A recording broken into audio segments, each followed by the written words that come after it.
엄마, 이번 달까지만 여기 있고 나가야 해요. 제 딸의 말이 귓가에 맴돌았습니다. 믿기지 않았습니다. 30년 동안 정성껏 키운 내 딸에게 이런 말을 듣게 될 줄은 꿈에도 몰랐으니까요. 여러분, 혹시 이런 두려움을 가지고 계신가요? 나이 들면 자식들에게 버림받지 않을까? 내 집에서 쫓겨나면 어디서 어떻게 살아야 할까? 제가 바로 그 상황을 겪었습니다. 평생 자식을 위해 희생하고 집 한 채를 지키며 살아왔는데 어느 날 갑자기 그 집에서 나가달라는 말을 들었습니다. 처음에는 세상이 무너지는 것 같았습니다. 모든 희망이 사라졌다고 느꼈습니다.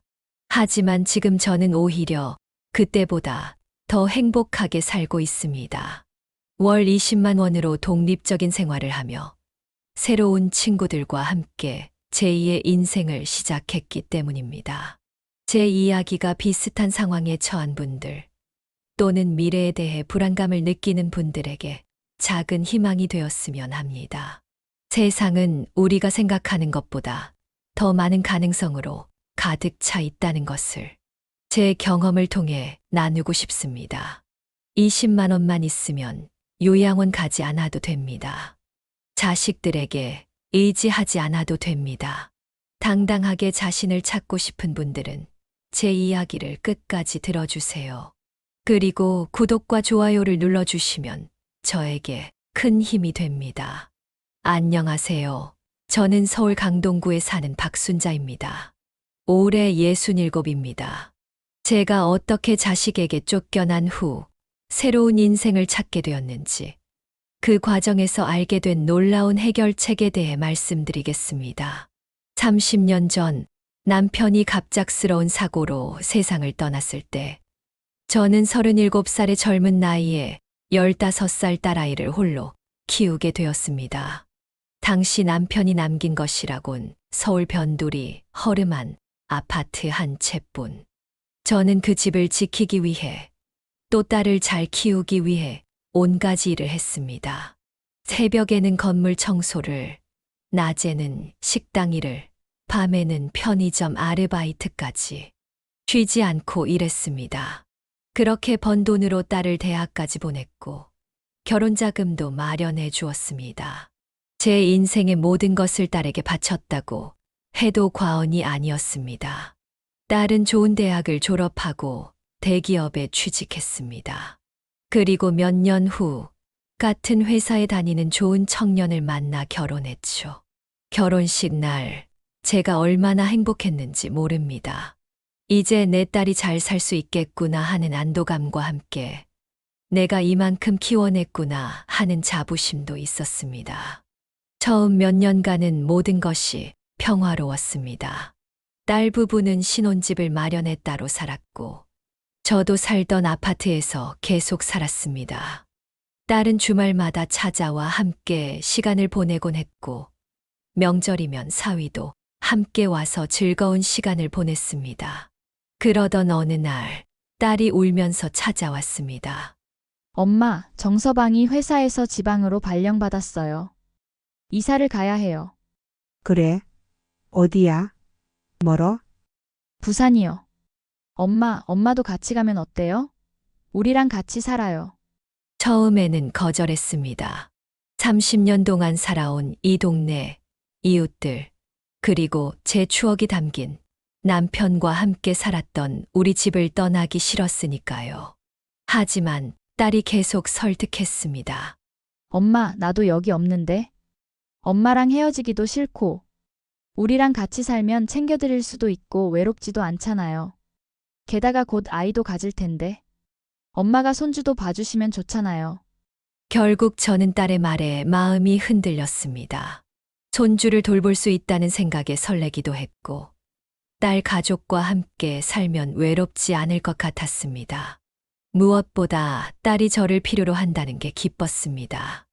알았어, 엄마도 같이 갈게. 그렇게 저는 30년 동안 살아온 집을 정리하고 딸 부부와 함께 부산으로 왔습니다. 아파트는 전세로 내놓았고 그 전세금으로 딸 부부가 부산에서 더 넓은 집을 구할 수 있도록 보태주었습니다. 엄마, 정말 고마워요. 장모님이 도와주셔서 이렇게 좋은 집에 살 수 있게 됐어요. 감사합니다. 딸은 눈물을 글썽이며 저를 안았고 사위도 깎듯이 고마움을 표했습니다. 저는 그런 모습을 보며 내가 잘 선택했구나라고 생각했습니다. 하지만 얼마 지나지 않아 상황이 달라지기 시작했습니다. 처음에는 아주 사소한 것들이었습니다. 딸은 제가 음식을 만들 때마다 엄마, 요즘은 이렇게 안 해요. 기름기 많고 짠 음식은 건강에 안 좋다고요. 라며 잔소리를 했습니다. 사위는 TV 소리가 조금만 커도 방으로 들어갔고 제가 친구들과 통화할 때면 방해된다는 듯 한숨을 쉬었습니다. 점점 더 제 생활 공간이 좁아졌습니다. 처음에는 거실에서도 마음껏 TV를 볼 수 있었는데 나중에는 엄마, 거실은 손님들도 오는 공간이니 TV는 방에서 보시면 안 될까요? 라는 말까지 들었습니다. 얼마 지나지 않아 딸은 임신 소식을 알렸습니다. 저는 정말 기뻤습니다. 손주를 볼 수 있다니 그동안의 불편함도 다 잊을 만큼 행복했습니다. 엄마, 이제 아기가 태어나면 엄마가 많이 도와주셔야 해요. 나 출산 휴가 끝나면 바로 복직할 거거든요. 그럼. 당연하지. 우리 손주는 엄마가 잘 돌봐줄게. 그렇게 저는 새로운 역할을 기대하며 기다렸습니다. 아기 방도 함께 꾸미고 필요한 물건들도 미리 준비했습니다. 딸의 입덧이 심할 때는 밤새 죽을 끓여주기도 했고 병원 검진도 항상 함께 갔습니다. 10개월 후 건강한 손녀가 태어났습니다. 예쁜 손녀의 얼굴을 처음 봤을 때 30년 전 처음으로 딸을 안았을 때의 그 감동을 다시 느꼈습니다. 이제 엄마가 많이 도와줘야 해요. 아기 낳고 몸이 너무 힘들어요. 딸의 말대로 저는 손녀를 돌보는데 모든 시간을 바쳤습니다. 밤에 아기가 울면 제가 먼저 일어나 달래주었고 기저귀도 갈아주고 분유도 먹였습니다. 딸과 사위는 각자의 일에 집중할 수 있었고 저는 손녀를 돌보는 역할을 충실히 했습니다. 하지만 이런 생활이 계속되면서 점점 힘들어졌습니다. 60대의 나이에 24시간 아기를 돌보는 일은 생각보다 훨씬 체력적으로 부담이 컸습니다. 특히 손녀가 밤에 자주 깨고 울면 다음 날 하루 종일 피곤했습니다. 지연아, 엄마가 좀 힘들구나. 밤에 한 번씩 내가 아기를 봐주면 안 될까? 엄마, 나 회사에서 낮에 얼마나 힘든데. 잠까지 못 자면 일은 어떻게 해요? 엄마는 하루 종일 집에 계시니까 낮에 주무시면 되잖아요. 딸의 말에 할 말이 없었습니다. 맞는 말이었습니다. 딸은 직장에 다니고 저는 집에 있으니까요. 그래서 더 요구하지 않고 계속 손녀를 돌봤습니다. 그러던 어느 날 사위의 부모님이 방문했습니다. 처음에는 손녀를 보기 위해 잠깐 오신다고 했는데 이야기가 달라졌습니다. 우리도 손녀를 돌봐주고 싶은데 한 달 정도 여기 머물러도 될까요? 딸과 사위는 흔쾌히 동의했고 저는 어쩔 수 없이 방을 내주게 되었습니다. 제가 쓰던 방을 시부모님께 드리고 저는 작은 다용도실을 개조한 공간으로 옮겨야 했습니다. 창문도 없는 좁은 공간이었지만 딸이 부탁하는데 거절할 수 없었습니다. 엄마, 죄송해요. 잠시만 불편하게 지내세요. 시부모님은 한 달만 계시다 가신대요. 그런데 한 달이 지나고 두 달이 지나도 시부모님은 떠날 기미가 보이지 않았습니다.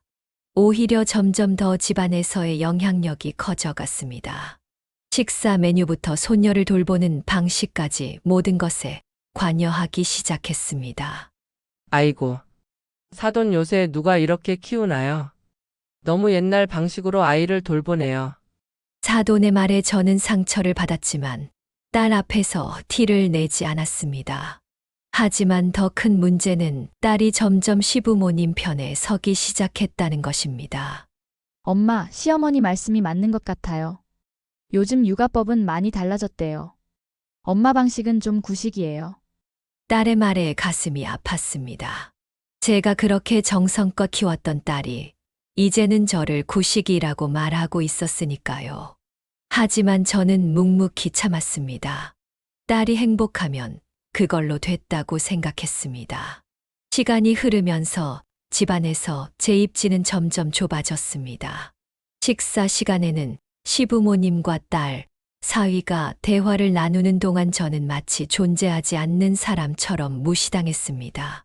제가 말을 꺼내도 대부분 흘려듣거나 엄마, 그건 요즘 시대에 맞지 않아요 라는 대답이 돌아왔습니다. 손녀를 돌보는 일도 점점 시어머니에게 넘어갔습니다. 처음에는 둘이 함께 돌봤지만 나중에는 사돈 피곤하시죠? 좀 쉬세요.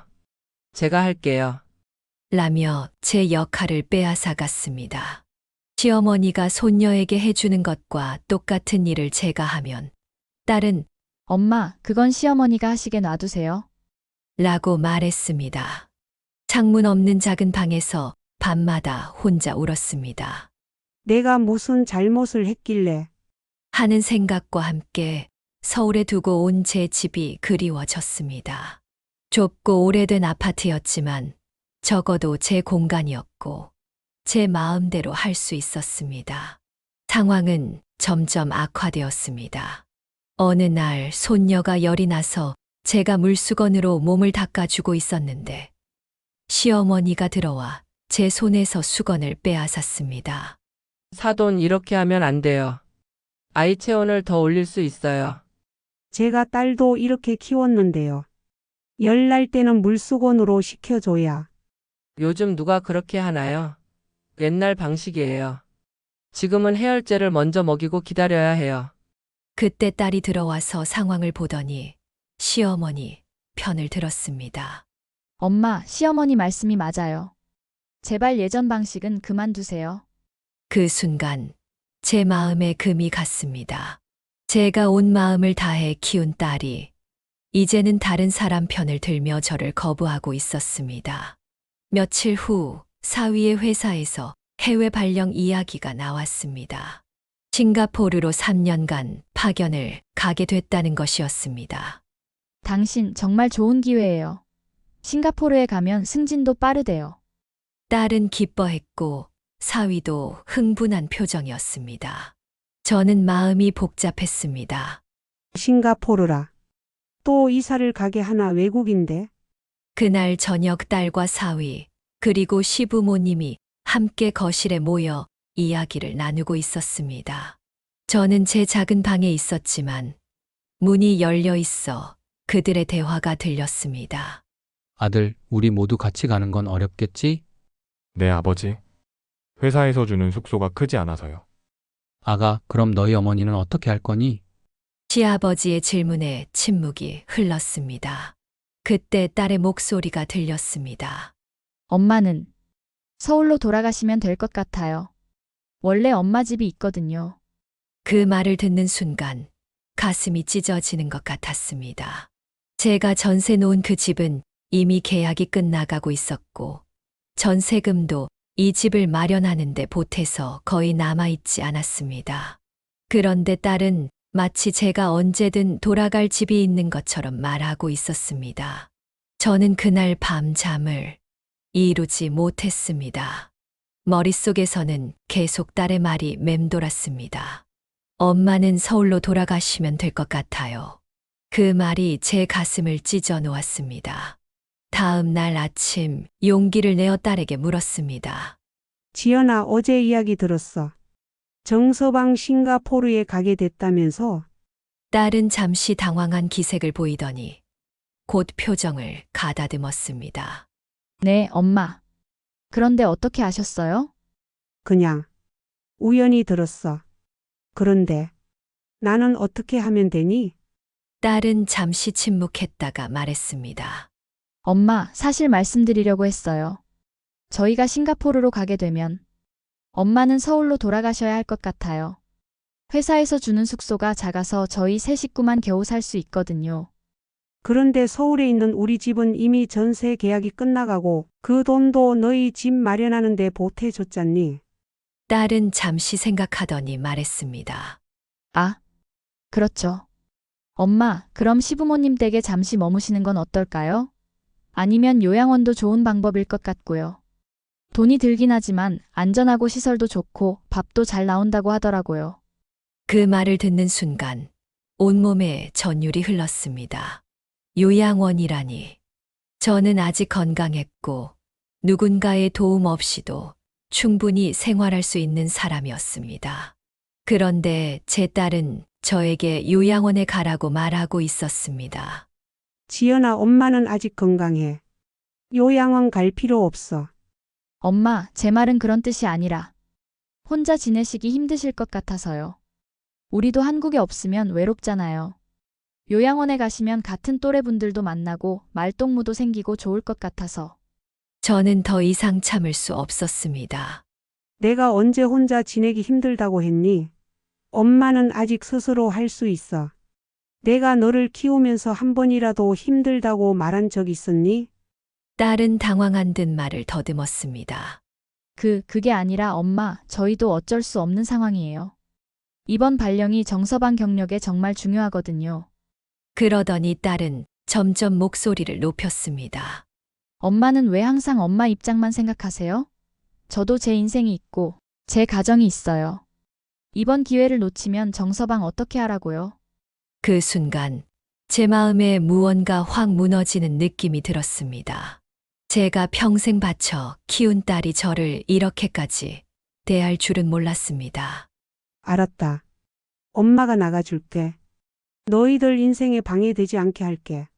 그렇게 말하고 방으로 들어가 문을 닫았습니다. 침대에 누워 울고 또 울었습니다. 가슴이 찢어지는 듯한 아픔이 밀려왔습니다. 며칠 후 딸이 제 방문을 노크했습니다. 엄마, 이야기 좀 할 수 있을까요? 방에 들어온 딸의 표정은 결연해 보였습니다.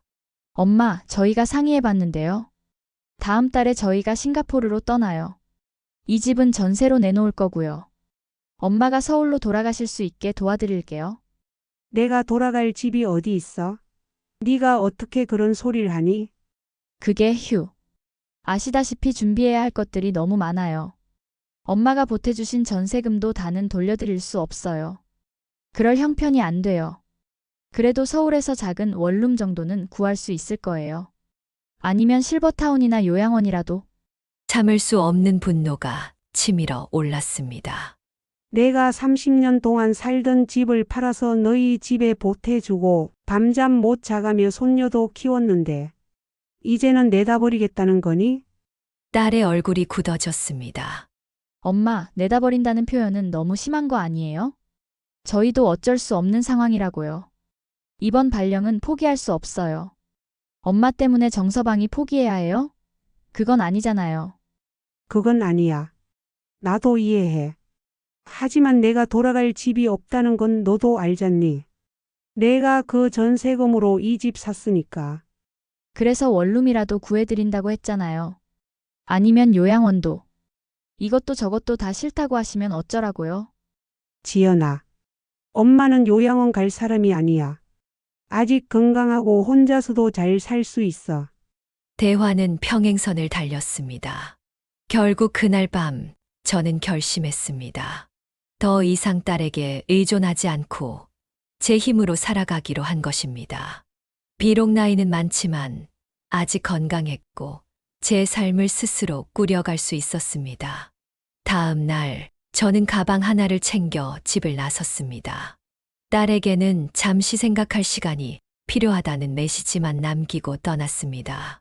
부산역에서 서울행 KTX를 탔습니다. 창밖으로 스쳐 지나가는 풍경을 보며 눈물이 흘렀습니다. 서울에 도착해 제일 먼저 찾아간 곳은 30년 동안 살았던 우리 아파트였습니다. 그곳은 이미 다른 사람들이 살고 있었고 저는 그저 멀리서 바라볼 수밖에 없었습니다. 그 순간 제 마음은 완전히 무너졌습니다. 정말로 돌아갈 곳이 없다는 현실이 가슴을 찢어 놓았습니다. 이제 어디로 가야 하지? 가진 돈은 얼마 없었고 앞으로의 계획도 없었습니다. 너무나 갑작스러운 상황에 어떻게 대처해야 할지 몰랐습니다. 일단 근처 저렴한 모텔에 들어가 하룻밤을 묵기로 했습니다. 모텔 방에 누워 천장을 바라보며 생각했습니다. 내가 무엇을 잘못했을까? 왜 이렇게 됐을까? 하지만 아무리 생각해도 답은 나오지 않았습니다. 저는 그저 딸을 사랑하고 딸의 행복을 위해 모든 것을 희생했을 뿐인데, 다음 날 아침 지친 몸을 이끌고 옛 동네 주민센터를 찾아갔습니다. 30년 동안 살았던 동네라 주민센터 직원들 중에는 제가 아는 얼굴도 있었습니다. 아이고, 박순자 씨, 오랜만이네요. 부산으로 이사 가셨다고 들었는데 언제 돌아오셨어요? 김규민 주무관이 반갑게 맞아주었습니다. 그는 제가 이 동네에 살 때 종종 마주치던 분이었습니다. 네, 방금 돌아왔어요. 사실 지금 좀 어려운 상황이에요. 저는 용기를 내어 제 상황을 솔직하게 털어놓았습니다. 딸과 함께 부산에 살다가 딸 부부가 싱가포르로 발령받아 떠나게 되었고, 저는 돌아갈 집이 없다는 것까지. 김규민 주무관은 제 이야기를 진지하게 들어주었습니다. 정말 힘드셨겠네요. 그런데 혹시 어르신 지원 주택에 대해 들어보셨나요? 어르신 지원 주택이요? 그게 뭔가요? 국가에서 65세 이상 어르신들을 위해 특별히 마련한 임대주택이에요. 월세도 아주 저렴하고 편의시설도 잘 갖춰져 있어요. 혼자 생활하기 딱 좋은 곳이죠. 김 주무관은 컴퓨터 화면을 돌려 제게 보여주었습니다. LH공사에서 운영하는 고령자 복지주택과 서울시에서 운영하는 어르신 지원 주택이 있어요. 둘 다 65세 이상 어르신들을 위한 임대주택인데 월세가 20만 원 정도로 아주 저렴해요. 제 귀를 의심했습니다. 20만 원이라니, 서울에서 그 정도 가격으로 살 수 있는 곳이 있다니 믿기지 않았습니다. 김 주무관은 자세히 설명해 주었습니다. LH 고령자 복지주택은 월 15만 원에서 25만 원 사이의 임대료로 어르신들을 위해 특별히 설계되었다고 했습니다. 문턱이 없고 화장실에는 안전 손잡이가 있고 비상벨도 설치되어 있다고 했습니다. 저는 그 자리에서 바로 신청서를 작성했습니다. 김 주무관의 도움으로 서울 노인 쉼터라는 임시 거처도 알게 되었고, 입주 전까지 마음 편히 있을 수 있었습니다. 비록 4인 1실의 작은 방이었지만 당장 갈 곳이 없는 저에게는 천국과도 같은 곳이었습니다. 쉼터에서 저와 비슷한 처지의 어르신들을 많이 만났습니다. 자식들에게 집을 물려주고 갈 곳이 없어진 분, 이혼 후 경제적으로 어려워진 분, 병원비로 모든 재산을 탕진한 분 등 각자의 사연을 가진 분들이었습니다. 그 중에서 김말순 할머니와 특히 친해졌습니다. 김말순 할머니는 71세로 저보다 4살이 많았지만 활기차고 긍정적인 성격의 소유자였습니다. 순자 씨, 너무 슬퍼하지 마. 우리 같은 사람이 얼마나 많은데 중요한 건 앞으로 어떻게 살 것인가야. 김말순 할머니의 말에 위로를 받았습니다.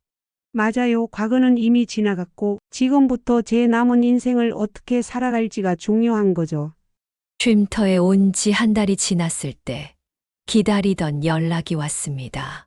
LH공사에서 온 전화였습니다. 박순자님 안녕하세요. LH 고령자 복지주택 담당자입니다.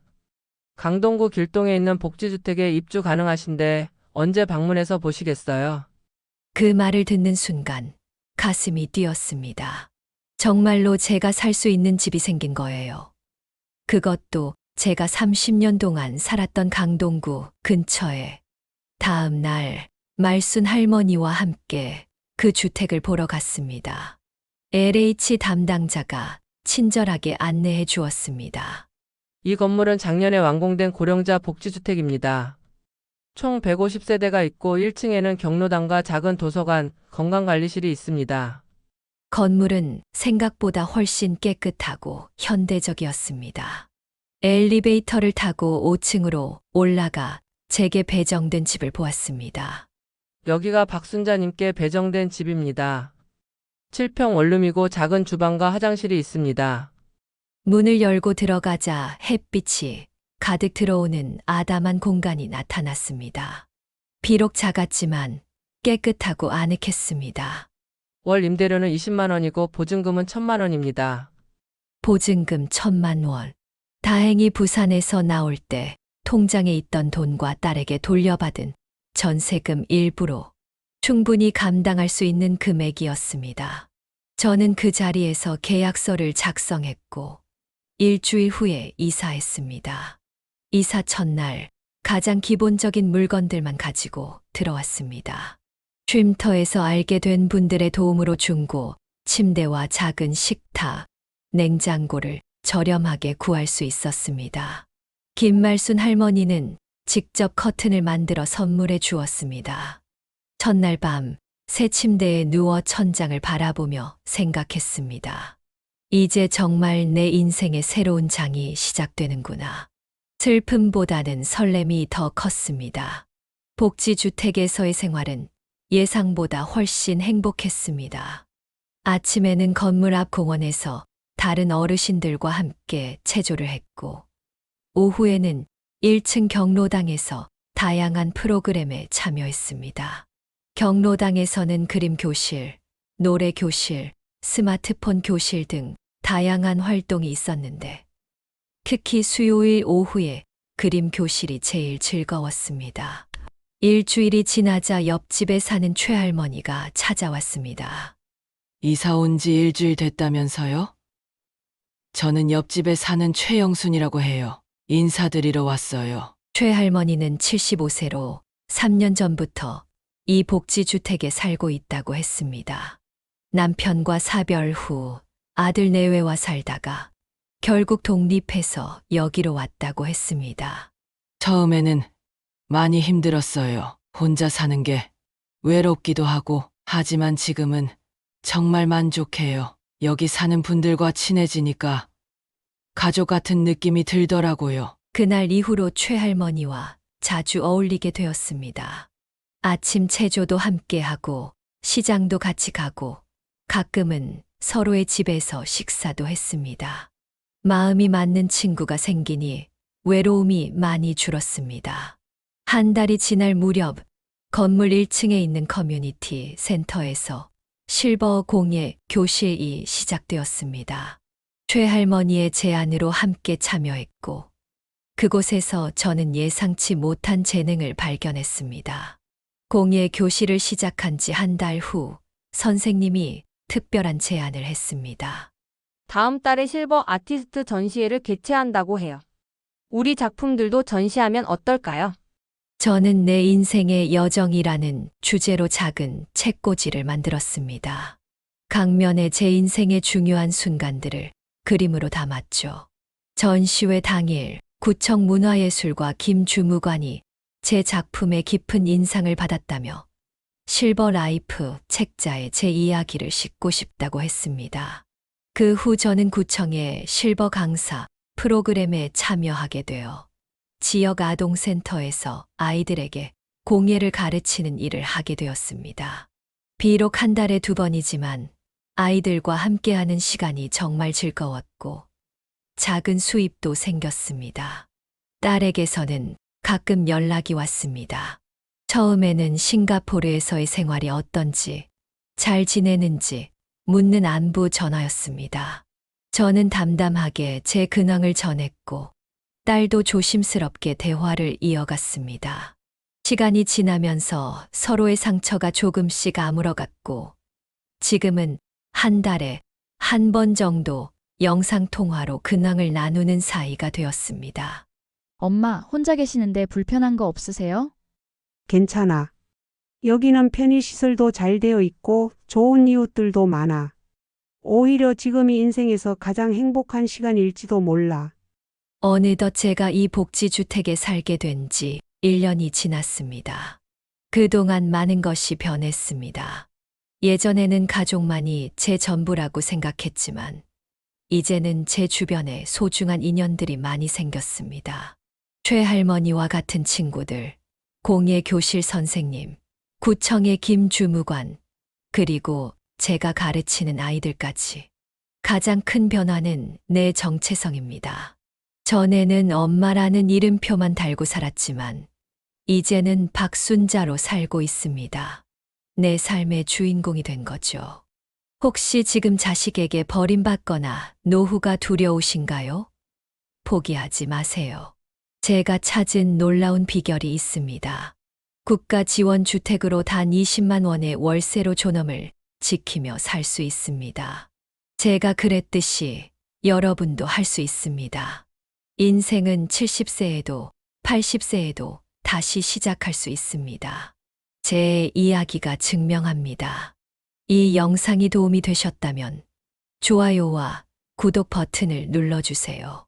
그리고 알림 설정을 해두시면 더 많은 노후 준비 정보와 실제 경험담을 계속해서 받아보실 수 있습니다.